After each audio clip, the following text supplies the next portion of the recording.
Two young men at the start of a great career. Two young men utterly devoted to an illusion. Two young men who, honestly, never intended to hurt anyone. This is the story of Robert Angier and Alfred Borden, two rival magicians whose obsessive pursuit of the ultimate illusion spirals into a devastating cycle of betrayal, murder, and dark science. Their lives are this terrifying testament to the absolute price of achieving the impossible. Okay, let's dive right into this. Are you watching closely? Now, this isn't just a simple question. It's a warning. It puts you instantly into the mindset of a magic trick, demanding your absolute attention while simultaneously promising to deceive you. Because to untangle this narrative, you really have to think like a magician. You have to realize that the secret itself impresses no one. The trick you use it for is literally everything. Every single magic trick, and actually the story we are about to untangle here, follows this exact three-act structure designed completely to deceive the audience. First, you have the pledge. The magician shows you something ordinary, right? A bird, a deck of cards, or a man. You inspect it, you see that it's real and normal. Then comes the second act, the turn. The magician takes that ordinary something and makes it do something extraordinary, like disappear. Now, you're looking for the secret, but you won't find it. But making something disappear just isn't enough, which leads us straight into the final, deadly act. And this brilliantly illustrates the core juxtaposition of our two protagonists, whose fundamentally different approaches to magic put them on a total collision course. On one side, we've got Robert Angier, also known as the Great Danton. He's the consummate showman. He relies entirely on spectacle, presentation, and eventually pure science to captivate his audience. On the flip side is Alfred Borden. He's a natural magician who kind of completely lacks Angier's stage presence, but he achieves the impossible through total, uncompromising devotion and utter self-sacrifice to his art. Let's move to the timeline and see how this builds, because what starts as just a professional difference of opinion morphs into this lifelong, deadly feud.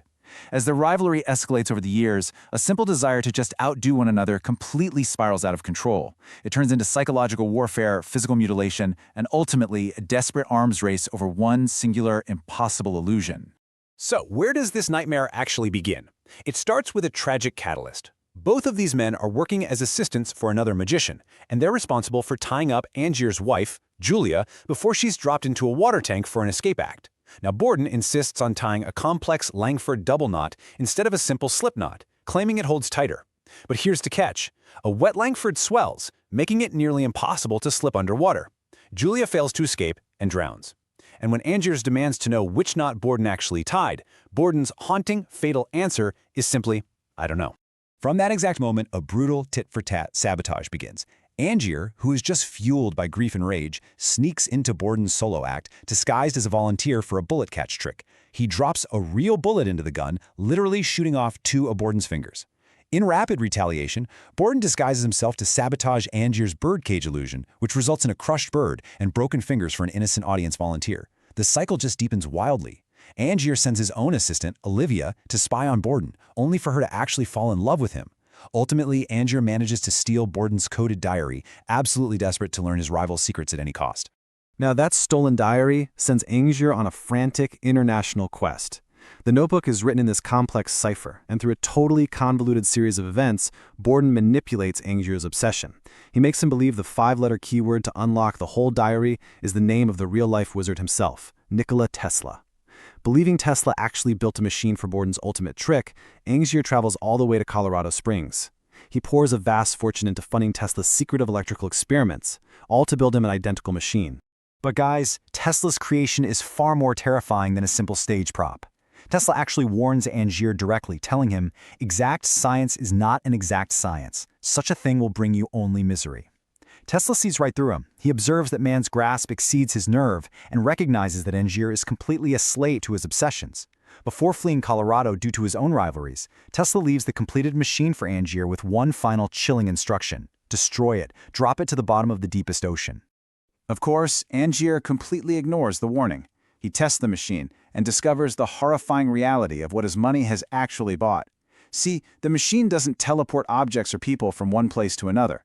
It creates a perfect, identical duplicate 50 yards away in an instant, while the original remains exactly where it was.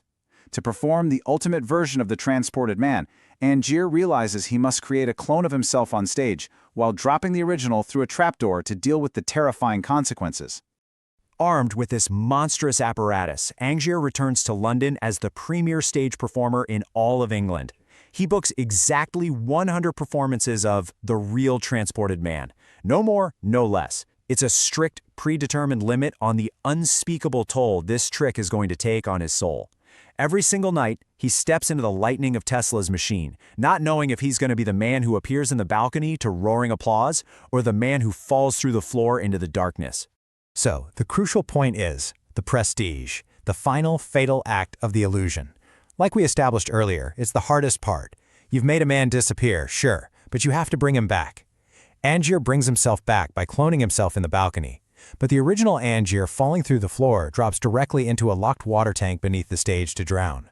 Every single night, Angier actually murders a version of himself to achieve the prestige. Driven absolutely mad by Angier's sudden, impossible success, Borden sneaks below the stage during a performance to discover how on earth the trick is done. He expects to find a double hiding under the stage, right? Instead, he finds Angier locked in a water tank, desperately drowning. Borden tries to break the glass and save him, but he's too late. The man in the box dies, and Borden is immediately caught red-handed by the stagehands, standing right over his rival's corpse.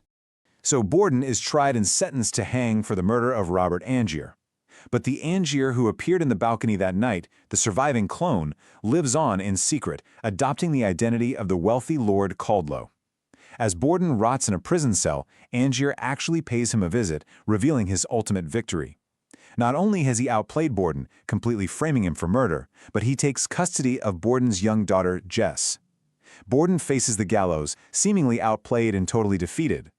Now, what's really interesting about this is that this apparent victory hides a massive final revelation that just flips the entire narrative on its head.